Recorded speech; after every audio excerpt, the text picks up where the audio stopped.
Wish you a very happy Holi. दोस्तों, होली का त्योहार है। होली का दहन तो क्यों होता है हम सभी को पता है, लेकिन क्या आप ये जानते हैं कि हम कलर्स क्यों खेलते हैं? क्या आप ये जानते हैं कि मॉडर्न टाइम्स में होली का क्या इंपॉर्टेंस रह गया है? तो चलिए आज के वीडियो में हम बात करेंगे होली के बारे में कि होली से हम क्या सीखें। तो फ्रेंड्स, होलिका दहन की तो स्टोरी हम सबको पता है कि प्रहलाद जी थे, उनके पिताजी हिरण्यकश्यप, उन भगवान पे आस्था नहीं थी उनकी, लेकिन प्रहलाद जी बहुत भगवान को मानते थे।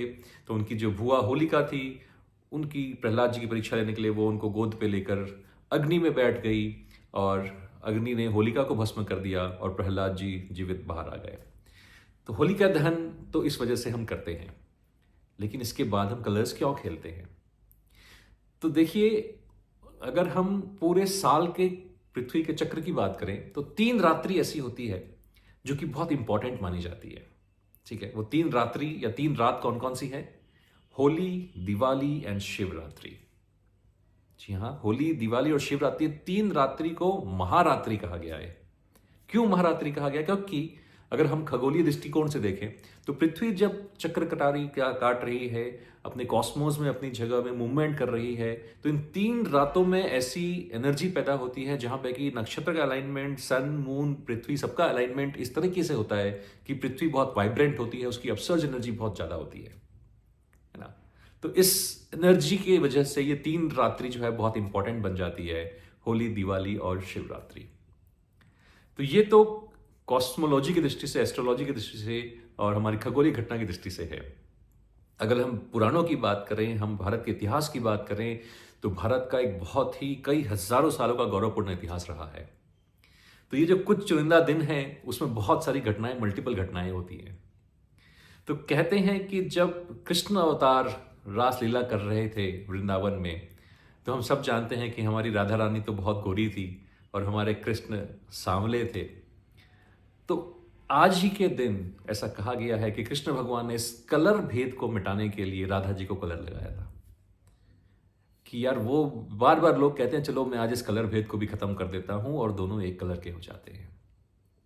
तो ये घटना तो बहुत छोटी सी थी, लेकिन बहुत बड़ा मैसेज हम सबको देती है कि हम जो रंगों का भेदभाव करते हैं या दूसरी चीजों को लेकर हम भेदभाव करते हैं, उन सब को हम खत्म करें और आज से मिलजुल कर, एकजुट होकर हम अपने जीवन को एक नई प्रवाह दें। तो ये एक रीजन है जो हम वृंदावन की होली बहुत फेमस है।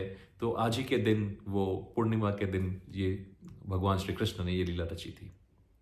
इसके बाद कई जगह पर हमें यह भी मालूम चला है कि आज जो होता है, सीजन चेंज होता है। अगर आप देखेंगे तो गर्मी का सीजन आज से शुरू होता है, राइट? तो जब सीजन चेंज होता है तो कई तरह की बीमारियां भी आती हैं, because of bacteria, temperature change, बहुत सारी चीजें होती है। तो आज के दिन, क्योंकि सीजन चेंज का मार्क होता है कि भाई आज के बाद से गर्मी चालू हो रही है, तो हल्दी और चंदन का लेप लगाया जाता था एक दूसरे को। और वो लेप इसलिए लगाया जाता था कि हम बीमारियों से बचें। अब वो हल्दी चंदन की लेप लगाने की जो परंपरा है, धीरे धीरे धीरे धीरे वो खेल में तब्दील हो गई और लोग हल्दी चंदन के रंग बनाकर एक दूसरे को लगाने लग गए। यहां भी एक छोटी सी सीख हमको मिलती है कि वो कितना अच्छा होता कि हम हल्दी चंदन से ही खेलते। बीमारियां भी दूर होती, शरीर भी स्वस्थ रहता और हमें खेलने का आनंद भी आता। आज जो हम कलर्स यूज कर रहे हैं, पता नहीं किन केमिकल से बने होते हैं। कई बार मैं देखता हूं कि किसी को खुजली या किसी को स्किन की समस्या आ जाती है। तो अच्छे कलर्स यूज करें, हर्बल कलर यूज करें। मैं जानता हूं हल्दी चंदन तो आप यूज नहीं करेंगे, बट करें तो अच्छा है। और हर्बल कलर्स मार्केट में आते हैं, आप नेचुरल कलर्स को यूज करें। तो ये कलर खेलने की जो हमारी परंपरा है, ये इस वजह से आती है, एक कृष्ण जी की लीला के अनुसार और एक सीजन चेंज के अनुसार।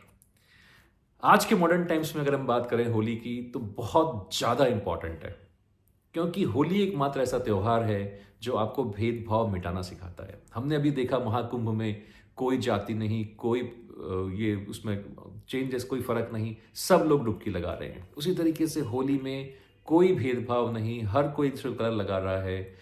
तो अपने बाहरी भेदभाव, जो कलर के भेदभाव हैं, उसके अलावा हमारे मन के अंदर जो हमारे भेदभाव हैं कि ये वो है, ये इंसान वैसा करता है, वो ऐसा करता है, आइए आज हम इन सब चीज़ों को त्यागें। जिस तरीके से हमने आज कलर को अपने बॉडी से अलग किया नहा धोकर, उसी तरीके से सारे भेदभाव को हम अलग कर लें और हम सब एकजुट होकर अपने जीवन को एक नए रास्ते पर लेकर चलें, जो रास्ता है खुशी का, प्रसन्नता का, प्यार का। जीवन का एकमात्र जो उद्देश्य है वो है खुश रहना, राइट? तो ये आप खुश रहेंगे तो आपके आसपास वाले लोग खुश रहेंगे। अपने करीबी में, अपने दोस्तों में, अपने परिवारजनों में ये खुशियां बांटें।